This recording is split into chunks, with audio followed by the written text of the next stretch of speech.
Gold holding the 1555 level. Will it break out or will it break down?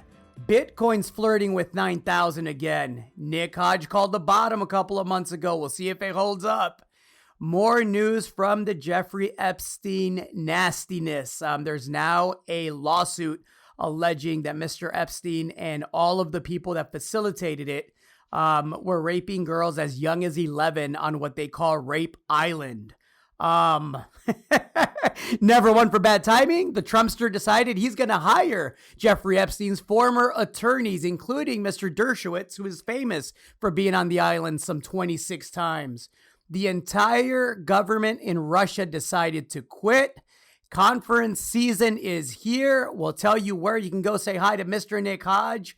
I am Gerardo Del Real, along with my co-host, Mr. Nick Hodge, and this is episode 53 of Bizarro World. Nick, how the heck are you today? As always, Gerardo, I'm doing well, and I like this motto where I just spout off my mouth and you remember things and then tell me I did things well. I can certainly get used to that. I like that, but I don't like child rape, so let's talk about it. Let's talk about it. Let's start there. The U.S. Virgin Islands are alleging in a lawsuit that the estate of Jeffrey Epstein is liable for over 2 decades of basically running a rape island. He would have young women and girls to his private Caribbean island, flown in by helicopter and boat, and then the raping would commence.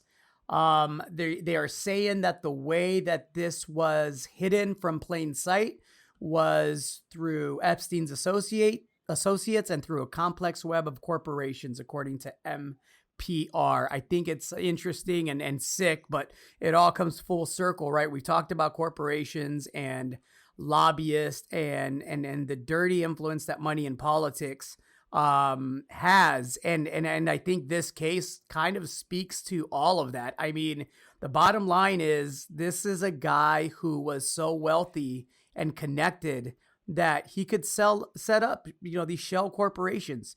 He could have his attorney shuffle paperwork around, shuffle bribes around, pay off politicians.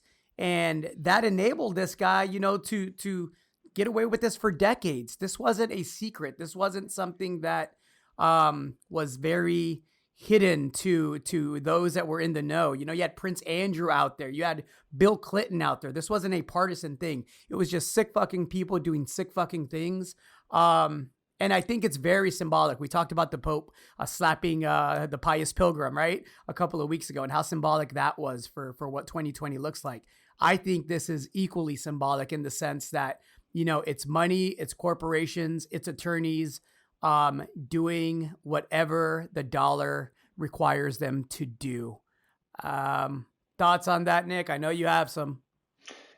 Well, I mean, it's sick, and we've obviously said that, but the important point here is that it didn't happen in isolation, which you said, and so there are people that know things who are in positions of power. It remains to be seen if their names will be brought to light. We've seen a couple already in Andrew, which you mentioned, but there needs to be accountability and there needs to be transparency because clearly the paper trail exists and clearly people were involved who haven't been killed yet.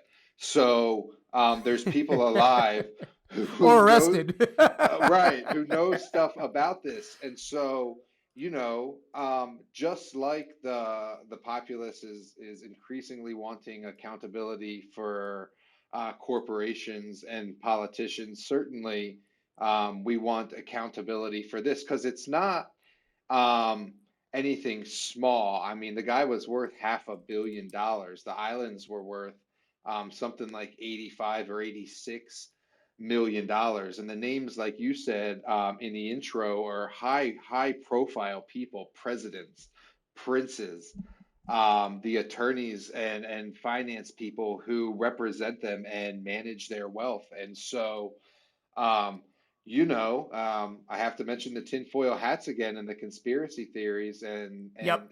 and how much of that has been unraveled, whether it's going back a couple of years to the banks conspiring to manipulate LIBOR, or all the other things that have been speculated, all the way to, you know, paper rigging of currency and metals markets, et cetera, et cetera, et cetera. There's just been too many to even recollect, right?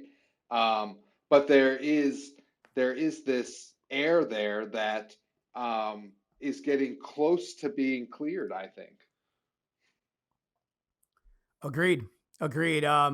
Ugly, nasty stuff. I hope that sooner rather than later they go after the people that facilitated this, because like you said, this did not happen in isolation. It is infuriating to me that no one else has even been arrested or charged with a crime. Um, it's something else. And again, back to the tinfoil hat stuff, right? There's a lot of people that speculate that he was an Israeli intelligence asset, and that the reason, they had this island was to get dirt on very important, influential people, which speaks to the possibility of why nobody else has been arrested, right? I mean, if there's tapes, if there's audio, if there's video, can you imagine a Donald Trump sleeping with 14-year-old girls, or a Bill Clinton, to go on the other side of the spectrum politically there? Can you imagine tapes of that? A Prince Andrew, tapes of him. That has consequences far, far, far beyond anything that really has been discussed out there. And again, it's just amazing to me what you can get away with if you have enough money and influence in this world. Well, it would shatter the narrative, and it would, break down the quote unquote barrier between whatever, like the elites, and not just the financial elites, but the political elites, and the quote unquote ethical elites, right? The thought leaders, or the people who are supposed to be the most upstanding citizens in society. And so that in that respect, it's foundation shaking, right? And we need events like that. We need truth, and we need transparency. And I look forward to more information, because there's tapes that haven't been deleted, and there's people who aren't going to look the other way forever. And so I think it's only a matter of time.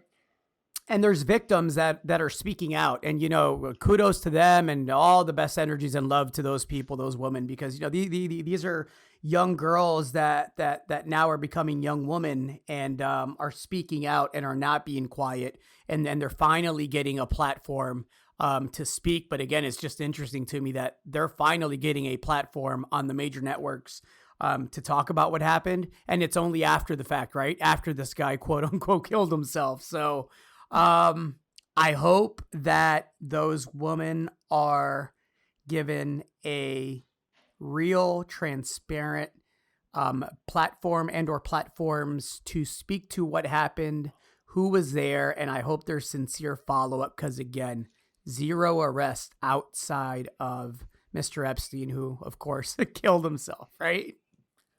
No. Yeah. Let's and usually we start with the markets, but we're not going to start with the markets today, because there's a lot of stuff out there to talk about. Again, you want to look innocent? Donald Trump thinks the best way to do that is to hire the people that help facilitate some of this stuff, right? Alan Dershowitz has long been rumored, and not rumored, confirmed to have taken many trips to that island, where he enjoyed massages. According to him, they were consensual and everybody was of age. Okay, Alan. So Donald Trump has hired, of course, the impeachment trial is coming up next week. We all know what that's going to end up likely being. It's going to be the majority Republican-led Senate, basically saying guilty, not guilty, guilty in the House, not guilty in the Senate. It's all a charade, but it's interesting to me that the Trump administration has hired Ken Starr, who famously defended Baylor University up the street from where I live here, about 50 minutes away. Of course, Baylor has one of the worst recent track records for covering up rapes in the university setting. Google that. I can put a link up if y'all would like. And of course, you have Alan Dershowitz, who has his own reputation with and links to the Epstein estate. I don't know why, if you're the Trump administration, this is the approach you take, other than they really don't give a fuck about public perception, because they believe their base, and probably rightfully so, can't be swayed one way or the other, which brings me to another, Trump related story. We find out this week that after being told by the administration that 0 American soldiers were injured in Iraq after the Iran attack, we find out that was just a complete lie, fabricated. There were 11 American soldiers injured that required medical attention. And again, the country didn't even blink. Like, I don't see any protest. I don't see anybody, outside of the partisan hacks that protest everything, right? The fake outrage crowd, really going to bat and saying this deserves an investigation. This deserves follow-up. I don't see the serious people, the people that I take seriously, that aren't partisan hacks, that actually, defend the Constitution and are looking out for the average everyday American citizen. I don't see those people up in arms about this. I'd love to hear your thoughts on this, Nick. I know I've been ranting and raving, but it's just fascinating to me how little people care about stuff like this. We run around saying that we love the troops and America first and make America great again. This isn't great, everybody. This specific story is not great. First of all, I didn't even see the news, so they did a really good job of sweeping it under the rug and keeping it quiet. I didn't have my finger entirely on the pulse this week of global events, but nonetheless, you think I would have seen it. And second, I think that, and now I'll just talk for a little bit. I think people are fatigued with the bullshit, right? Fatigued with the lies, fatigued with the fake news, fatigued with the schemes, fatigued with the manipulation, fatigued with the cheating, fatigued with the rigging, and fatigued, quite frankly, with the disparate wealth inequality in the country, and it all ties together. And so, two stories we wanted to talk about today was this cheating thing with Major League Baseball, and another one I was going to tell you about was this farmer who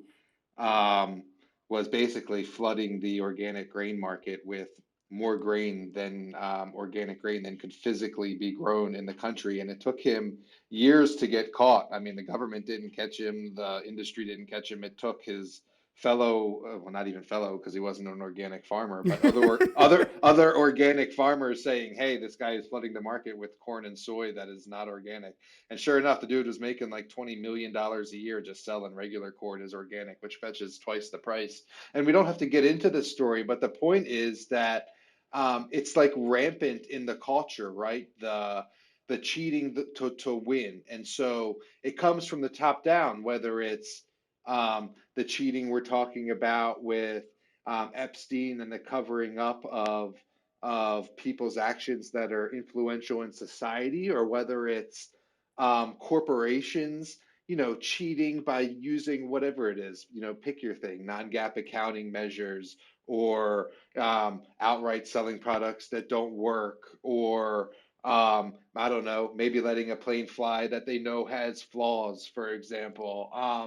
It seems to be that every corporation is fine with breaking rules, with cheating, to get ahead. And so, um, where does that come from? I don't know. I was doing some thinking about it, and I hate to tie it back to the last crisis, but it seems like we allowed the very institutions that caused the crisis, that have led to further wealth inequality, that have led to a lack of investment in new skills and new technologies and investment in their employees, that have led to the low interest rates, that have led to the massive amount of debt problems. They were never held accountable. And in many cases, they continued to cheat in the months and years after. I mentioned LIBOR already, but there was a litany of other scandals. And it's always, and we talk about this all the time, they get to pay a fine and they don't have to admit guilt. And so if presidents and the biggest companies in the world can do this, why can't everyone? And so that's the mentality, I think, that everyone has adopted. I agree. And let's talk about the cheating scandal with the Houston Astros. The Houston Astros, of course, won the 2017 World Series. They were the champs. It's been now proven and confirmed by Major League Baseball that the Houston Astros were indeed cheating. The severity and the lengths that they went to win are not in question. How much they did is. Let's start with the facts. The facts are they had a system in place where players would be on the dugout steps. Behind the players in the tunnel, the hallway that leads to the dugout, there would be a computer monitor set up. And in the outfield, and for those of you who don't know baseball, bear with me, in the outfield would be someone or a camera positioned that could zoom in and steal the signs from the catcher and the pitcher. And so what would happen is the camera would pick up the sign from the catcher or the pitcher about which pitch was going to be thrown to the hitter. If it was going to be a certain pitch, it would be communicated to the gentleman standing outside the dugout, and you would hear a bang. One bang would be fastball. Two bangs would be curveball. And so why this is important is, for those of you that don't play baseball, imagine being in a fight and you get to know exactly what punch the other guy or gal is going to throw at you. It becomes very easy to then just do the opposite and counter it and win. And so for a baseball hitter, to know that you're going to get a curveball or you're going to get a fastball is the equivalent of just taking batting practice. So this has been outed. I'll put the link up. It's very extensive. It actually was first brought to the attention of everybody by a former Houston Astros player and an internet blogger who goes by the handle @Jomboy, Jomboy. And kudos to this young guy, man. He broke down hours of footage and put together a just very, very impressive montage of all the different times that he's seen them do it, with an explanation and a lot of good context and background. ESPN ran a great story today on it. I will put the link up so everybody could read through it. But back to your point, why would a baseball player that thrives on beating the competition, why would that player want to engage in winning a championship title that they know they didn't earn? I don't understand the mindset. You're not the champions. You didn't beat everybody fair and square. You cheated. How is that satisfactory to people? I don't understand it. Well, it's like the people, I'm going to bring it right back to junior mining. You know, I'm going to do it. It's like the people who cheat in junior mining, Gerardo, the money spends the same, whether you printed yourself a couple million or tens of millions of shares cheap and then ran a promotion and sold them to the general public, or you got your millions of dollars in contracts and or endorsement dollars because you cheated to win the Super Bowl. It's like similar things, and it's sort of what I was just talking about 5 minutes ago. And I dare ask how old John Boy is. Do we know? I don't know. I want to say he's probably in his late 20s. Right. I bet you that kid's a millennial. And so now I'm going to go to the fourth Absolutely. turn. And so now I'm going to Yep. go to the fourth turning, right? Because it's a perfect microcosm, man. If the MLB is the corrupt world that has gone to cheating and exorbitant salaries and $15 Bud Lights to pay those salaries as basically a tax on poor families who just want to take their kids to see a damn game. Yep. And they got these complex ass cheating scandals going down because it's all about winning and not about the love of the game anymore. And here along comes a millennial to expose it all and correct it. And that is the fourth turning. Sorry, I banged my pen on the desk. No. We bang that point home and we bang the table almost every week about it, rightfully so. I think that there is, and we've said it, I don't want to, continue to say the same old thing, but there is definitely a movement afoot that is slowly but surely trending in the direction of we're not going to deal with the archaic structures that exist right now that no longer work for today's society. To kind of go to another millennial that I believe should be considered a hero and a patriot, Edward Snowden. I just finished and got done reading his autobiography, and it's an absolutely fascinating read that I recommend to everybody. But this is someone that exposed the United States government surveilling everyone, U.S. citizens included, and targeted specifically in most instances. And so, again, another millennial that just isn't going to idly sit by and watch it happen at great cost to himself personally, right? There's a guy that's sitting there in Russia, and had his passport revoked, and he's basically stuck there. And again, the abuse has happened in a Bush administration after 9/11, in an Obama administration right afterwards, and continue to this day under the Trump administration to a large degree. So, yeah, I mean, it's ugly, it's disheartening, but I do believe that there is a movement afoot that is looking to change that. And I think you're right, Nick. I think it's the millennials and the younger generation that are leading that charge. And you know, you're gonna see, you just said that it's about, changing systems that are outdated, that are arcane, that no longer work for modern society, right? So you're gonna see things like direct voting over the internet, because of course, like, why wouldn't you let everybody vote on every law if it's a true democracy, right? Like, it's such an obvious idea that those in power just fail to act on so they can remain those in power, right? It's like you're going to see big changes like that occur. And now I'll pivot to the markets a little bit, because some of those big changes, like you say, are going to be to modernize systems to adapt to modern society and the technologies that we have now. And that includes like the digitization of currency, right? And like that, like, then you have to go to talking about Bitcoin, and you have to talk about, is the Federal Reserve going to digitize the dollar, and what do those implications look like? And is that one of the reasons people and big money is diversifying into cryptocurrencies and tokens, and things like that? And then if you want to point to gold, it's very easy, because gold always makes it through to the other side, whatever the turmoil is, whatever the empire is, Ottoman, Roman, Asian, South American, it doesn't matter. Whatever the chaos is, gold always comes out on the other side holding its value.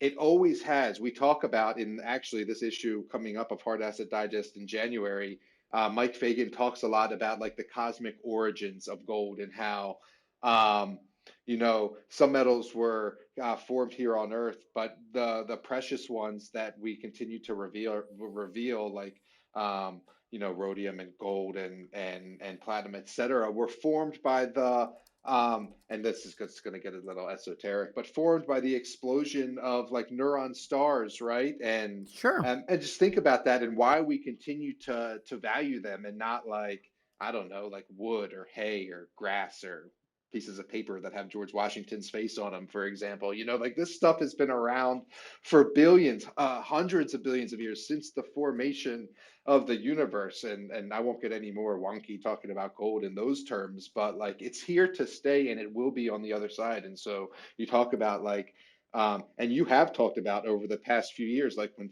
everything starts going up together, and like we're starting to see that now, right? Like the stock market, That's what the stock market doesn't go down anymore. I mean, like, fuck, like soldiers get injured, we shoot rockets at Iran. We're like, whatever happens, planes fall out of the sky, like it doesn't matter. Like the market just goes up, and in turn, gold is going up, and cryptos are going up. Go ahead. No, I was going to just echo your point there. New highs in the stock market. The Dow's headed to 30,000. Gold's holding 1556. Bitcoin's moved up near the 9,000 mark at 8,900 right now, and it seems like we're finally there. Copper's starting to catch a bid again. I think copper's going to have a heck of a 2020, but it closed at 283, flirted with 285. So yeah, this is what for years, and I always joke that I'm a year or two early on everything, but I've said for years that I'll believe, that gold is serious when I see everything go up alongside with it. The only exception right now is the dollar. The dollar has softened a bit, and my only concern with gold, and it's a minor concern, but it is a concern, is what happens if we get a rush into the dollar. I have said that I need to see gold and the dollar rise together. That happened in lockstep for most of 2019. 2020 has seen a softer dollar. Gold has responded by heading higher. Everything else has gone higher as well. So I'm curious to see how gold responds to a strengthening dollar, which I still believe that, the US dollar index will hit triple digits this year. I thought it would happen at the end of 2019. It did not. It came really close. But I think that'll be the final confirmation. And if not, then maybe we get a slight pullback. Nothing like what I thought would happen a couple of years ago, where I saw the potential for gold breaking that $1,000 floor again, on a panic sell. I don't think that's the case. I think 1,400 is the new floor, even on a pullback. And that's a heck of a floor if you look at the price assumptions of a lot of these juniors that have, assets with scale, the Stibnite projects of the world, right? With Midas Gold, the Ixtaca project for Almaden Minerals, projects like that, that just have a lot of torque if these prices hold up. And even if they don't hold up, even if they pull back just a bit, if that's the new floor, there's a lot of runway. The Trilogy Metals of the world, if you look at a 1 month chart, that's not a coincidence. So I think 2020 is going to be a heck of a year to speculate. It is a stock picker's market again. I don't think that the tide's going to lift all boats this go around, but the markets look interesting as all heck. I got to ask your opinion about the trade deal, which again, like the story about the soldiers being injured and not being injured and all this other stuff, a lot more show than anything. It seems like a pretty hollow deal to me. Did you get a chance to review it at all? Well, it's almost, first of all, like it's time to buy the best seats on the last train out of Juniortown, which is something I will be talking about this weekend. The trade deal Tell them is where, Nick. Tell them where. the I was going to get to that at the end, but I'll forget. So tell them where. well, we're doing at least I'm doing the Vancouver Resource Investment Conference. I'll be there presenting on Sunday, talking about what I just said, the best seats on the last train out of Juniortown. I'll cover some of the gold junior companies that I own and why. And then I got an email the other day that said, "Hey, can you also talk for 20 minutes about uranium?" So I guess I'm doing that too. I might just wing. I might just wing it and do it without slides, though. It could be interesting to do that way, almost like this podcast. Just get up there and rant about how shitty the uranium sector is. But that's where I'll be. It's at the convention center in Vancouver Sunday and Monday. Come on down, say hi. There's a lot of companies there, something like 300 or 400, and obviously gold is in a good place, as is many other commodities in the space. So it should be a good buzz there. Excellent. So back to the trade deal. It seems like China can opt out if the tariffs aren't lifted within a certain amount of time. And so I asked the question, then what was really accomplished? And again, I've been very supportive of Trump's approach to wanting a new understanding in how China, for lack of a better word, has consistently stolen a lot of the best technology from around the world and a lot of America's best technology and been able to reverse engineer it and monetize it. I think it's long overdue that we had an administration that deals sternly with the Chinese approach to that aspect of things. I disagree with this president on a host of other issues, but I actually agree that it was time for somebody to stand up to China. I don't agree that this was the most remarkable, what were the words? This was the most the remarkable deal, a momentous moment.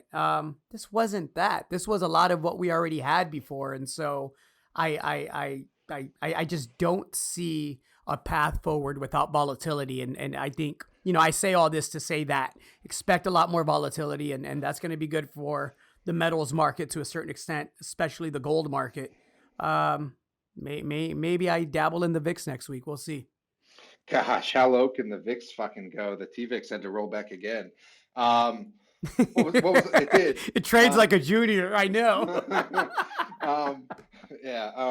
What was I going to say? I was soft on the trade deal, the this quote unquote phase one trade deal when it was announced a couple of weeks ago. I told you as much that I wasn't buying it. It took several weeks to materialize, and it's obviously not an ideal deal. Trump didn't get all the things that he wanted, though, of course, he will parade around town as though he did. China neither got everything that they wanted. They still, I think, are subject to something like $360 billion in tariffs. The farmers will get some relief, which is important, especially in an election year, I think, for Yep. Trump, in that China's going to come back and start buying U.S. agricultural products. But funny enough, that part of the deal only lasts for 2 years, just long enough to get to the other side of the election, right? Yep. So we'll see what happens after that. Like you said, it's a very, I don't want to say flimsy, but it's not complete for sure. Agreed. Did you did you even realize there were Democratic debates this week? You know, I didn't, and I'm one to watch the debates. Like, I forget what happened actually. Oh, I think we were cooking dinner or something, and I was looking at Twitter, and I saw the hashtag Dem debate, and I was like, wait, there's a debate today. So Yep. I did turn it on. I didn't catch all of it, but I had it on in the background for a bit. Well, the big policy and substance filled moment came when Elizabeth Warren refused to shake Bernie Sanders' hand and appeared to admonish him for whatever reason she felt like admonishing him. So that was the highlight of that debate, which Well, we kind of caught tells you. CNN Yeah, actually caught the audio at the end. It was about, I guess, well, if you really want the story, I do. Bernie supposedly said that a female couldn't win the presidency. And so Yeah. that topic came up during the debate, and Bernie told Warren that he did not say that, like during the debate. And then so after the debate, they were, everybody shakes hands cordially or whatever, and it was their turn basically to interact with each other. And Bernie put his hand out, and I don't know if she meant to snub him. It was sort of like she wanted to talk more than shake hands. I don't think it wasn't that she didn't want to shake hands, but she wanted to say whatever she had to say. And so she started motioning with her hands instead of shaking Bernie's hand. So I'm not quite sure if it was a snub, but in fact, and this is so fucking petty. I can't believe we're talking about it. See, but we all know. I know what That's happened, so obviously I heard about it. exactly. Yep. CNN got the audio, and she said, "I think you just called me a liar on national television." That's what she told Bernie, like off camera. I think you just called me a liar on national television, and he said, "Let's not do this here. Let's not do this now," or something to that effect. And then it was sort of over. But yeah, that was certainly the Twitter moment that blew up afterward. Again, nothing to do with policy, nothing to do with moving the country forward, nothing to do with, you know, just all of the things that we are in desperate need of, right? Attention to our infrastructure, a restructuring of the criminal justice system, the way we approach mental health, a smarter way to own weapons. None of that is what stuck out. What stuck out is that the little soap opera dramatic moment at the end that is not dramatic and doesn't really affect anyone in any substantial way. And that's why Trump's going to get reelected. That's exactly right. That's it. Let's pivot to somebody that's not having it. The Russian government quit. Did you read about that? I might have a different take. Let me hear. Well, President Vladimir Putin decided that he wants to go ahead and propose. He did propose some constitutional amendments that would enable him to hold on to power even after leaving the presidency in 2024. It didn't take very long before Russia's government said it would resign, which it did just a few hours after plans for that referendum. And so I, again, speaking to fourth turning and movement and just a changing of the guard, I don't know if in the short term this will have an effect on who leads Russia, but I know that it speaks volumes to the fact that there are at least some people left that are voting with their conscience. And in this case, these politicians voted to step down and get out of the way. Now, whether you believe that was coerced by Vladimir or not, it's a whole different conversation for another day, and it's way beyond my pay grade. I'm definitely not an expert in Russian politics, but pretty remarkable either way. Thoughts, Nick? I know you had a couple. No, my Russian history class was the worst fucking class I took in college. It was terrible. The professor was terrible. The subject matter was terrible. Their names are hard to remember. Anyway, it's not my forte, and so I don't have a lot of thoughts except for the last thing that you said, where I had read some takes where they thought, Putin was involved in this to try to secure his power for the future, which obviously wouldn't be beyond him and is something he's done before. So, other than that, I don't have really anything insightful to add to that situation, as it's not really familiar to me. But Putin being Putin, we just have to wait and see. Excellent. Excellent. Well, I know you're on your way out. I know you're headed to Vancouver. I would love to get your thoughts on some companies that you're looking forward to catching up with, and maybe, vetting while you're out there. Uh, Any names you can share? you're gonna make me pull up my calendar. Well, one, I participated in a private placement a couple of months ago and had sort of been watching them for a year or two. Before that is Rupert Resources. It's RUP on the Venture Exchange, and like Mawson, which you follow and which is a sponsor of the Resource Stock Digest site, and which has turned up some very high grades and has a resource and 5 drills turning. Um, Rupert is sort of in a similar category. They have a resource, they have a mill, they have multiple drills turning, are drilling tens of thousands of meters this year, and have also turned up some very high grades. We're talking hundreds of grams of gold per ton, over in some cases more than like a meter or a meter and a half. So, and that's outside like it's a former mine, so that's outside like the formerly mined area. It's something it's exciting, and it's something that um,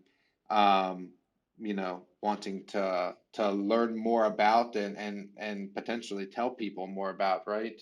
Um, Another one Some I have. great numbers too recently, as you mentioned. They're just some great hits. So yeah, definitely worth looking into.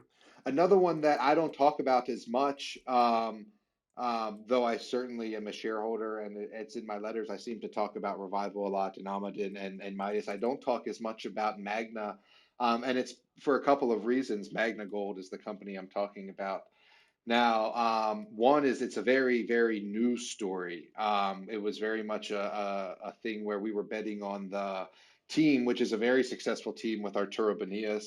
Um, but we knew they were going to go out and acquire properties, and we knew they were going to act quickly, and we knew they were going to leverage their Rolodex, and all that is happening now. So I haven't been able to communicate that story as well as I like. One, because the story is only now really materializing. So I very much look forward to um, getting an update about that. And goodness, two more quickly is you've been writing a lot about lithium turning around. I'm going to get a good update from Advantage Lithium, which is probably looking to bring in some sort of partner to continue to advance the Calchari project in Argentina. Gosh, who else am I meeting with? I'll meet with Westhaven Ventures. I've already taken a property tour up there. I drove up there a couple of weeks ago. The market cap is a bit rich for my blood, especially when weighed against some of the companies that I know to, already possess many more ounces than Westhaven has, albeit at different stages in their development. But I'll meet with Westhaven. Gosh, maybe one more. I'll meet with Azarga. They just put out a Hmm. PEA today that I haven't had the chance to read too much, but it did look like the after-tax NPV was several times the current market cap. Just a quick glance I took at it, so it'll be good to get Blake Steele's take on that PEA from Azarga, and then other stuff always pops up, but we'll see what happens. There we go, everybody. So Rupert, Azarga, Advantage Lithium, Westhaven Ventures, and I'm sure a boatload of other companies that you're going to be talking with while you're there, and Magna Gold. And back to Magna, I know that Arturo Bonillas, the CEO, is still hard at work on the M&A trail. He's made it very clear that the two properties, which we'll see drilling this year, will not be the only two properties in the portfolio. And again, if anybody has a Rolodex worth its weight in gold, it's definitely Arturo Bonillas in Mexico. So yeah, I think those are all quality names to take a peek at. Pretty good commodity diversification there. You have a lithium play, a couple of gold plays, a uranium play. Solid work, Mr. Hodge. Solid work, as always. Blind squirrels and nuts. Well, I think that's all we got. Gold's holding up. Bitcoin's holding up. The market's record highs. Everything is awesome. The Fed is considering lending directly to hedge funds in the repo market to help stabilize that. So I think the 4-letter word that everybody needs to keep top of mind this year is repo. I sense that is going to become a story that has very, very important implications for the future of these markets. So, yeah, watch the repo market, everybody. Nick, anything to add before we get out of here? No, that's it. I mean, we're going to get through this short little impeachment thing in not too long. We're going to get over the Megxit. We're going to get over the Iran thing, and Megxit. sooner or later, the chickens are going to come home to roost with this market, and I highly anticipate it. I like it. All right, everybody. You know the routine around here. Be nice to each other. Do something nice for yourself. Do something nice for someone else. I am Gerardo Del Real, along with my co-host, Mr. Nick Hodge. This was episode 53 of Bizarro World. Say goodbye, Nick. See ya.